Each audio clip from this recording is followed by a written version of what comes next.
vive et dynamique cette journée consacrée aux dimensions sociales de la loi de finances, et plutôt du projet de loi de finances 2026. Aujourd'hui, dans cette troisième édition du cycle que la MAP consacre à l'étude de la loi de finances, nous nous posons une question qui, à la fois, intrigue et interpelle. Dessinons-nous une stratégie ambitieuse de développement pour notre pays ou répondons-nous simplement à une nécessité sécuritaire immédiate? Dans cet essai de réflexion que nous allons mener ici, nous ne nous contenterons pas seulement de lire les chiffres ou de dérouler les tableaux budgétaires, mais nous chercherons à comprendre, à analyser et à mettre en perspective ces choix qui façonnent notre société.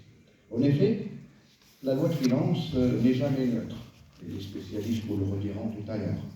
Elle traduit des priorités, exprime une vision, et de ce fait façonne l'avenir des générations présentes d'abord et futures. Aujourd'hui, il est vrai de constater en fait que le contexte est complexe. Les enjeux sécuritaires sont bien présents, mais les attentes sociales le sont tout autant.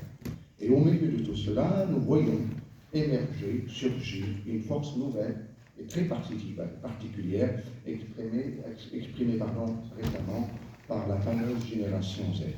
Cette jeunesse connectée, engagée et curieuse n'accepte plus de rester spectatrice. Elle revendique transparence, équité, durabilité et participation. Et soyons honnêtes, elle nous bouscule et nous pousse à revoir nos classiques. En même temps, le Maroc affirme sa présence sur la scène internationale et poursuit ses engagements mondiaux.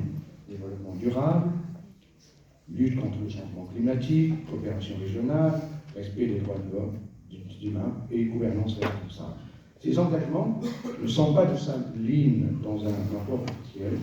Ils structurent nos choix budgétaires et façonnent notre action collective. À première vue, on pourrait croire qu'il existe une opposition irréductible entre sécurité et développement social. Pourtant, les analyses comparatives montrent que, contrairement à ce que nous pensons, une société plus inclusive est plus stable, et une société stable est plus propice au développement. Le sécuritaire et le social ne sont pas donc des rivaux, mais partenaires dans un même projet collectif. Cette journée d'études est l'occasion de confronter nos points de vue, d'échanger nos analyses et de croiser nos expertises. Et c'est la diversité de nos perspectives qui donnera toute sa richesse à nos débats, parce qu'une politique publique n'existe vraiment que lorsqu'elle est observée à travers plusieurs angles.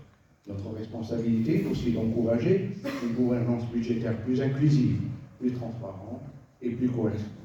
Nous devons rappeler que la confiance entre institutions et citoyens est fragile, mais elle est surtout essentielle. Et que cette confiance se construit par le dialogue et la clarté des choix. Alors, la loi de finances 2026, ou le projet, est-elle un texte de nécessité sécuritaire ou une stratégie de développement? La réponse se trouve peut-être dans l'articulation des deux. La sécurité protège, le développement transforme, et la justice sociale relie les deux. C'était dans cet équilibre que se dessine un avenir durable pour notre pays. Je vous remercie chaleureusement pour votre présence et pour vos engagements. Je formule le vœu que cette journée soit fertile, stimulante et inspirante, avec le grand souhait que nos échanges contribueront à éclairer un débat essentiel pour l'avenir. Mon dernier mot sera sous forme de vive remerciement à nos partenaires. Tout d'abord, au Forum des chercheurs du ministère, j'allais dire des jeunes chercheurs militaires des finances pour leur contribution scientifique. Donc, nous comptons beaucoup sur vous pour nous éclairer. Vous êtes des praticiens, des experts praticiens.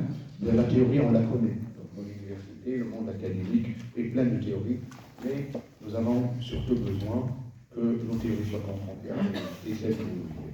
Et puis, notre fidèle partenaire, je le dis avec un petit pincement au cœur, parce que, monsieur le directeur, si Sébastien Vague, pour nous, pour mériter le si, il faut vraiment, c'est monsieur Sébastien qui va nous quitter pour aller éclairer d'autres cieux. Je tiens à le remercier chaleureusement pour le soutien qu'il nous a apporté durant sa présence. J'ai eu la chance de côtoyer une admirable personne, et je m'arrêterai là, curieuse, et c'est ça qui m'a frappé le premier jour où je l'ai croisée, curieuse et surtout ouverte sur les autres cultures. Donc je lui souhaite une bonne continuation dans d'autres lieux, qui l'enrichira certainement.